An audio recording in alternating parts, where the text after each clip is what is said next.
The third arena is rhythm. And this is often where a lot of people start when they're trying to get a better handle of their time. They start with their schedule. They say, okay, if I want to get something done, if I want to do a thing, if I want to build a new habit, if I want to achieve this goal, I will start with this schedule. Or you may have a scenario where you're very anti-schedule. And for you, schedules have never really worked. In both scenarios, what I want to suggest is that what we get wrong with our rhythms is that we don't look at our rhythms in our schedule in a way that honors the fact that we're human. Oftentimes, we're thinking about a schedule or a rhythm as just a way of bringing order to stuff that has to get done. Or maybe what we think is what is going to produce the most end widgets.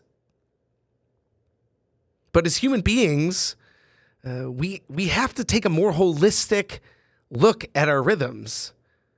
If you think of a plant, for example, you can't make a plant just produce more fruit as if it's like an engineering problem where you just have to tweak this thing or that thing. It's not an engineering problem. It's a life and health problem. A healthy tree will produce fruit if the conditions are correct. And it's the same for us. We can build rhythms that are specifically designed and structured to work towards whatever it is that we value and whatever it is that really leads to our own sense of personal flourishing and health. And when we do that, we're able to hit higher highs as an individual and receive on a deeper level as an individual. Because in a sense, what we're doing is we're creating an intentional structure, not that different in many ways from the structure that monks live, but rather than fitting into this communal structure, we're building our own. We're coming with our own pattern and dialing it in over time to create the conditions that really lead to our own personal flourishing. And like I alluded to, when we think about our rhythms, we're not just thinking about how do we go and optimize around the highest level of commodity widget production.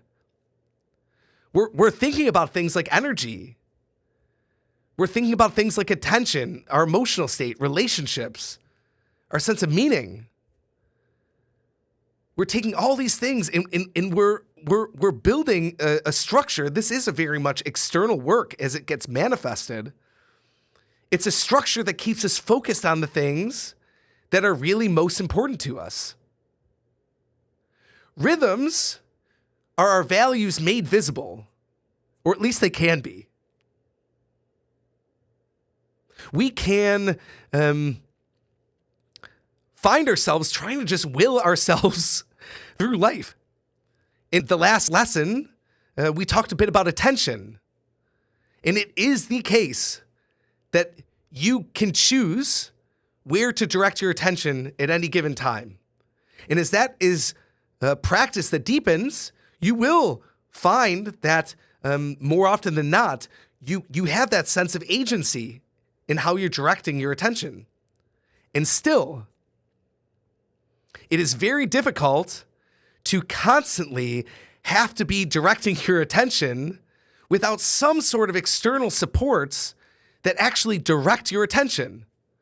When you think about a rhythm, that's effectively what it is.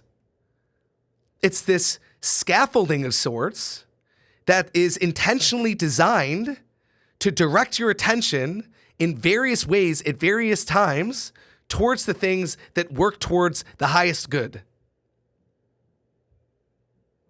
It's not all that different from those little trellises that they have for tomatoes. If you think of yourself and your own becoming, you can think of the rhythm as a structure that enables your flourishing. Structure does not need to be something that we run from or want freedom from, because if it's the right type of structure, it enables freedom for. Freedom for our greatest desires to become manifest. Freedom for our greatest contribution to become manifest. Freedom for our greatest sense of connection to become manifest.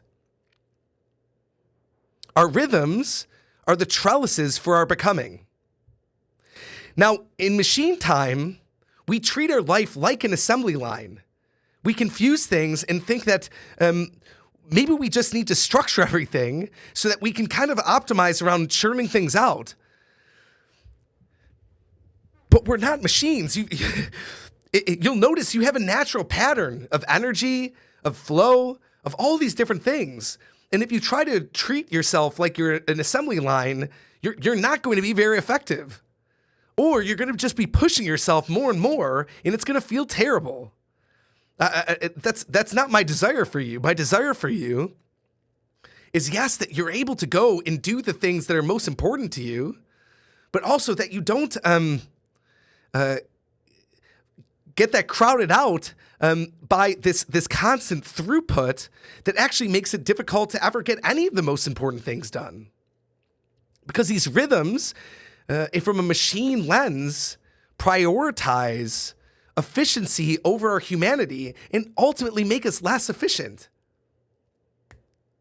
We're constantly in this go mode, and we don't attend to the cycles that already exist. Our days, our weeks, our months, all with different time horizons, all with different ways that we can intentionally look at them to make space for all the things that really matter.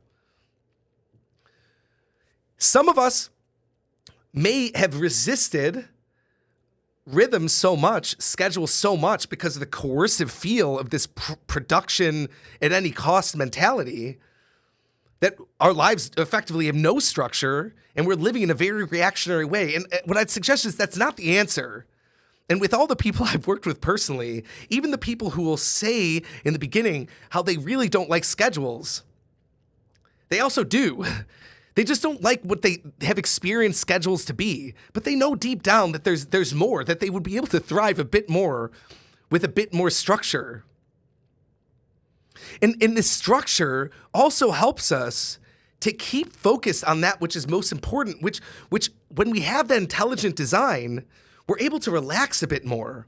One of the fruits of, say, a monk in their own system, their own rhythm, is they know exactly from, say, 10 to 11 that they're supposed to be in meditation or manual labor. What freedom comes from that? From knowing that you've already set out an intelligent system that you can trust. And rather than being in the past or the future or being everywhere but nowhere at once, you can actually just focus. And that focus creates such a liberality of creative generativity, because there's so much energetic loss that comes from being fractured. And that fracture plays out even into our whole lives. Things blur together. What people are often striving for when they're looking for things like balance is they just want to feel like their life is not a blur, that they're able to attend to what's going on in their life, with their families, with their own personal development, with all the things happening outside work, or whatever that might look like. But they also want to be focused in their work time. And without this sort of scaffolding, or with this machine-oriented scaffolding, everything just becomes serving that one whole. There's not a space for everything. And as a result, we live this life that's this constant feeling of being behind, and we think the answer must be more time. But you already have the time you need for what's happening in your life right now. Machine time, on the other hand, it looks at us not like a machine, but like a tree. Like we're all our own little acorn that's born. And our task is to tend to that acorn and become the oak tree. And yes, that's the directional move. That's the directional move becoming.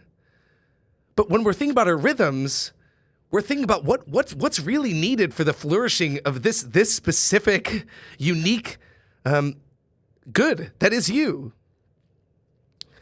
And out of that, you can build your life around what matters most. You can build in a sense of renewal, which is necessary for us. We can't constantly be on. If you've ever taken a time for just a couple days off, you'll often find you come back and you're far more effective at whatever you're doing. Because we can't constantly be on. We can build these patterns that lead to our flourishing, and we can protect our attention and replace this hustle with this ongoing sense of trusting the process and momentum day after day, week after week, month after month, in a way that actually serves our humanity, not against it. The core shift here is in moving from rhythms is something that's either not designed at all or designed purely around production to being designed around your own personal flourishing. Knowing that if you are flourishing, everything else will trickle down from there. This does not mean not attending to the things that you need to attend to. This does not mean just slowing down and creating more space. What this means is creating the adequate space that's needed for your highest contribution, for your highest sense of connection, for you to integrate the lessons that you're learning, for you to become. I want to end here with a practical application.